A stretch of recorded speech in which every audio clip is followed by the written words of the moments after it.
Bom, boa tarde a todos. Eu sou professora do Departamento de Nutrição e pesquisadora do Observatório de Políticas de Segurança Alimentar e Nutrição e coordeno um laboratório de pesquisas em alimentação e nutrição e mídia. E a gente vem desde 2006 trabalhando com esse tema, tentando trazer para o universo do conhecimento científico alguns argumentos que são trazidos pela indústria. Eu sou do Departamento de Nutrição, então trabalho basicamente com a questão da publicidade de alimentos, tentar trazer e elucidar alguns elementos que, às vezes, alguns argumentos que são colocados pela indústria de que a publicidade não pode ser regulada. Então, a gente vem, desde 2006, desenvolvendo pesquisas para tentar subsidiar não só discussões como essa que a gente tem aqui hoje nessa audiência, mas outros elementos importantes para a questão do controle do Estado, controle público, né? Porque acreditamos que é importante, como o setor regulado tem o direito de se manifestar e de garantir seus direitos, acreditamos também que o Estado deve, aí não é nenhum direito, ele deve fazer seu papel no processo de cuidado e de garantia de direitos do público infantil, principalmente. Então, eu trago inicialmente como uma questão para tentar motivar um pouco esse tempinho que a gente vai ter disposição, de que será que fazer publicidade para o público infantil é justo?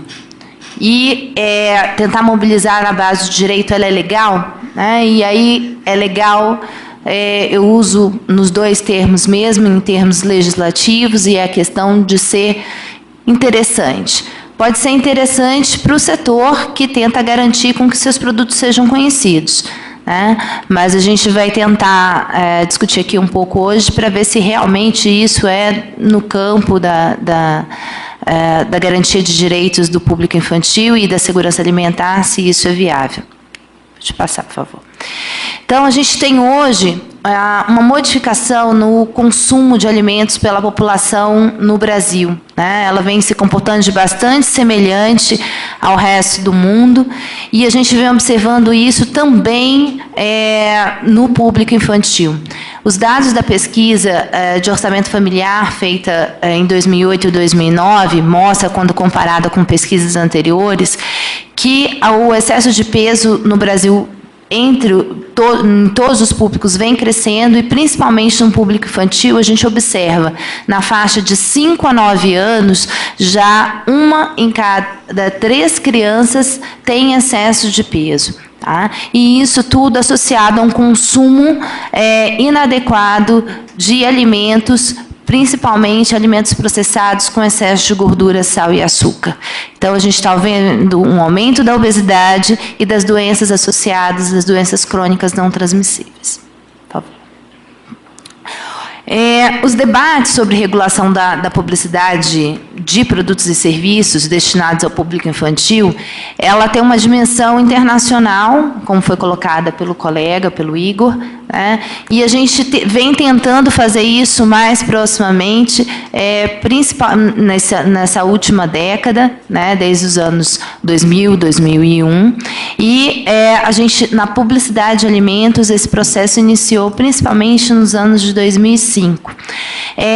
Isso se pauta principalmente, quando a gente fala do público infantil, na questão de que as crianças não possuem elementos cognitivos suficientes para avaliar estratégias publicitárias de maneira mais crítica até os 12 anos.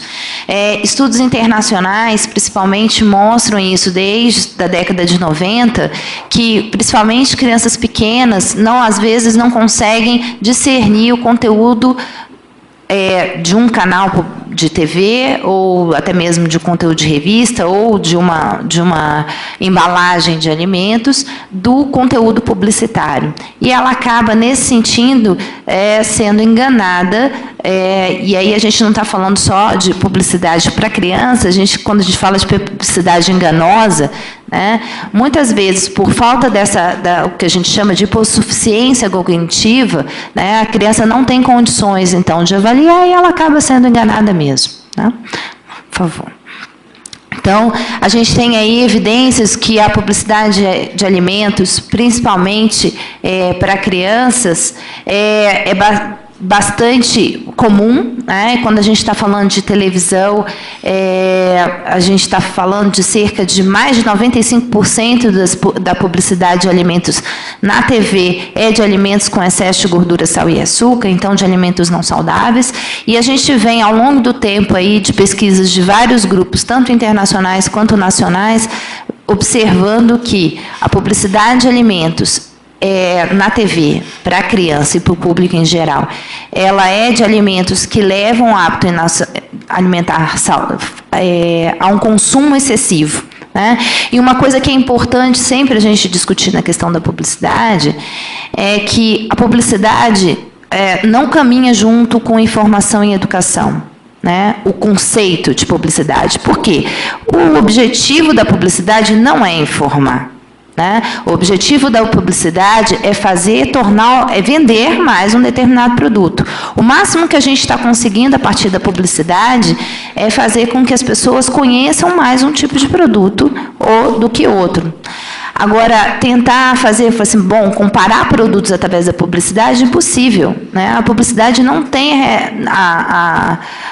o objetivo, primeiro, de fazer com que seus produtos sejam conhecidos quanto seu conteúdo necessariamente. Ele vai tentar associar aquele produto, um universo, tentar fazer... mascarar aquele produto de valores com que a necessidade que aquele produto esteja agregado. Né? Então, não tem como comparar produtos a partir da publicidade. A gente vai comparar quem faz melhor publicidade de um determinado produto. Então, quando a gente está falando de informação e a gente está falando de educação, a gente está falando de direito de escolha. A gente está dando condições às pessoas conhecerem de verdade o que elas estão consumindo. E a partir da publicidade, eu discordo de colegas anteriores, que a gente não venha, a partir da publicidade, ao processo de regulação da publicidade, restringir, tentar fazer com que a criança não tenha informação ou tenha educação. Né? Os instrumentos de educação e informação são outros que a publicidade. Deixa eu passar, por favor. Eu vim aqui hoje, então, trazer para vocês algumas pesquisas que a gente vem fazendo na Universidade de Brasília, só para conhecimento, para tentar identificar um pouco desses elementos, e a gente vê que a publicidade está em todas as mídias, né, e ela usa de vários instrumentos para o público infantil. A pesquisa que a gente vem realizando, principalmente desde 2006, a gente já estudou televisão, já estudou embalagem, já estudou internet, e aí eu vim mostrar para vocês aqui um pouco das nossas pesquisas mais recentes. Uma pesquisa que a gente finalizou esse ano, para caracterizar as estratégias de publicidade para o público infantil mais comumente utilizadas pela indústria de alimentos. Pode passar, por favor.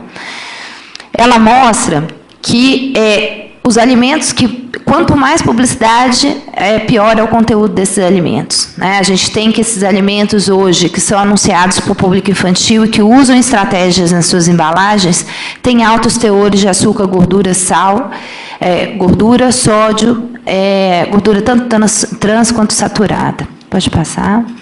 A gente tem aí que a avaliação em 11 pontos de venda de produtos, que a gente tem estratégias usadas não só na rotulagem, na embalagem propriamente dita, no local de venda, mas no próprio local de venda, onde a gente tem disposições especiais para tentar fazer com que a criança seja persuadida no consumo, a disponibilização de produtos próximos aos caixas e a veiculação de produto infantil.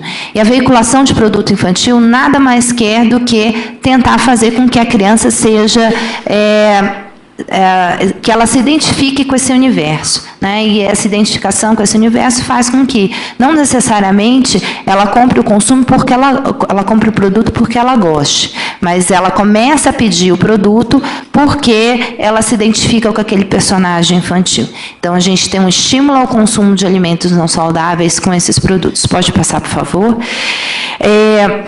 o universo de produtos com excesso de gordura, sal infantil, de gordura, sal e açúcar para as crianças, chega a 65% dos produtos que têm alguma estratégia persuasiva na embalagem. A gente pode, só um exemplo aí, a gente tem que uma porção de um sanduíche disponibilizado, de fast food disponibilizado no supermercado, congelado para ser propriamente feito em casa, ele tem, em uma porção só do produto, 1.640 miligramas de sódio, né? Uma quantidade muito mais do que a metade de sódio recomendado para o público infantil. Em relação à gordura saturada, chega a 5 gramas de gordura saturada numa porção e 1 grama de gordura trans, sendo que a gente hoje não tem limites seguros de consumo de gordura trans. Pode passar, por favor. O universo de estratégias utilizadas na embalagem é bastante grande. A gente tem desde a promoção comercial propriamente dita, para aumento do consumo, como também o uso de mascotes, de enriquecimento, a veiculação de sítios, né, de sites, para que a criança consiga vivenciar novas relações com aquele alimento no meio do site, e isso vem nos levantou e nos chamou a atenção para a gente estudar os sites. Uma pesquisa que a gente acabou de terminar, né, mostra que os sites não mostram nada diferente das outras mídias, né, a TV, a internet, as revistas, a embalagem usa as mesmas estratégias. E nesse mix de marketing tenta fazer com que a criança cada vez mais se identifique com aquele produto, não necessariamente pelo sabor, mas por conta dela se identificar com as estratégias que são utilizadas para ela. Pode passar, por favor.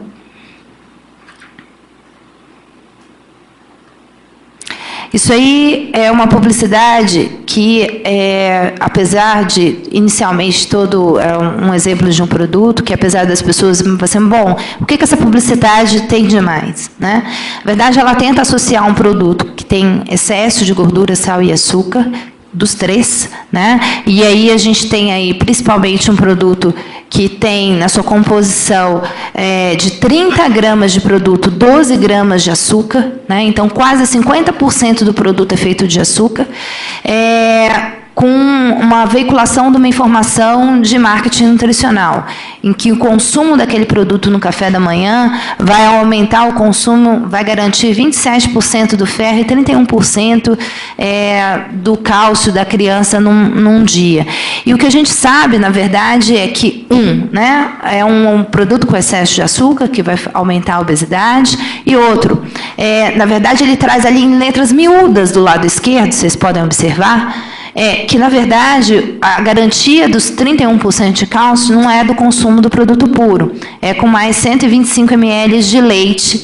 Então, quem está contribuindo com a quantidade de cálcio dessa refeição do café da manhã não é o produto em questão, e sim o leite. E aí está em letras miúdas, né? Bom, pode passar, por favor. Outra pesquisa que a gente verificou, como que as crianças assim, bom, a gente vê como é que a publicidade acontece, né? Desculpa, as letras são pequenas, mas eu vou tentar resumir.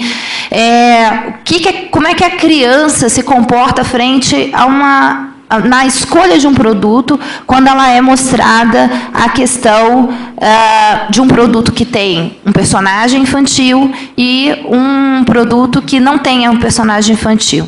E a gente vai observar que a gente testou isso com crianças de 9 a 12 anos, e as crianças tentaram, dentro do possível, né, tentar reconhecer, e, na verdade, os produtos eram iguais. A única diferença, ao mostrar para ela, a gente mostrou um produto que tinha personagem e um produto que não tinha personagem, um produto que tinha a marca do produto e um produto que não tinha essa marca, né? E o que a gente percebeu, que tanto o cereal matinal quanto o suco, as crianças falavam, olha, eu gosto mais do que tem personagem infantil e eu gosto mais do que tem marca, né, sendo mostrada. E o que a gente viu, o produto era igual, não tinha por que perceber, mas ela não percebia, ela estava sendo levada a escolher aquele produto na verdade, pela marca, pela presença da marca que ela reconhece e pela presença do personagem do universo infantil. Pode passar, por favor. Em relação às estratégias que são utilizadas pelas crianças para tentar convencer as pessoas, tentar convencer os seus pais de consumirem os produtos, pode ir passando, por favor? A gente observa que as crianças têm a tendência a pedir alimentos da marca preferida, pedir porque todos têm aquele produto, então a questão da influência social aí, dos grupos de pertencimento, a necessidade de insistir até que os pais comprem, então, e ficar emburrado se tem um pedido negado. E aí falou assim, bom, as crianças são más, né? Na verdade, ela está sendo ensinada por isso, a fazer esse tipo de coisa, pela publicidade. Então, a gente não tem diferenças significativas entre idade e sexo, e os meninos utilizam mais estratégias do que as meninas para pedir seus produtos. Pode passar, por favor? E aí, os pais, como é que os pais reagem a essas estratégias? A gente estudou grupos, né? Tanto crianças quanto pais, né?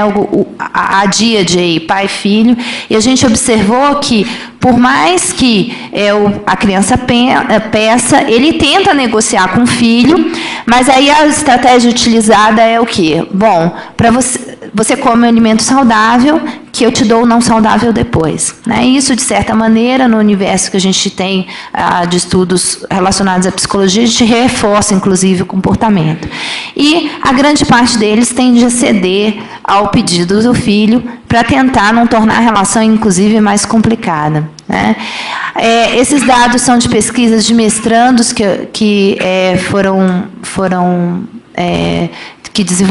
vem desenvolvendo esses processos juntos ao laboratório de mídia, assim como de trabalhos que a gente vem tentando acumular para tentar trazer mais elementos para esse universo em que a gente tem hoje um grande número de estratégias publicitárias sendo utilizadas para o público infantil, sendo que a gente tem uma luta muito desigual. Uma indústria bilionária que investe muito para tentar fazer com que as crianças peçam, que as crianças consumam seus produtos para lá na frente se tornarem consumidores fiéis. Ao mesmo tempo, a gente tem uns pais que tentam negociar, tentam fazer sua voz ser ouvida, e a gente tem, sim, papel do Estado, papel da escola, e nenhum desses atores deve ter o seu direito diminuído nessa questão. Então, eu queria agradecer pelo momento, pela disponibilidade, da possibilidade de estar aqui falando com vocês, e realmente colocar à disposição o grupo de trabalho que a gente vem desenvolvendo e pedir realmente que a gente tenha um olhar mais cuidadoso para a criança e para a questão da publicidade.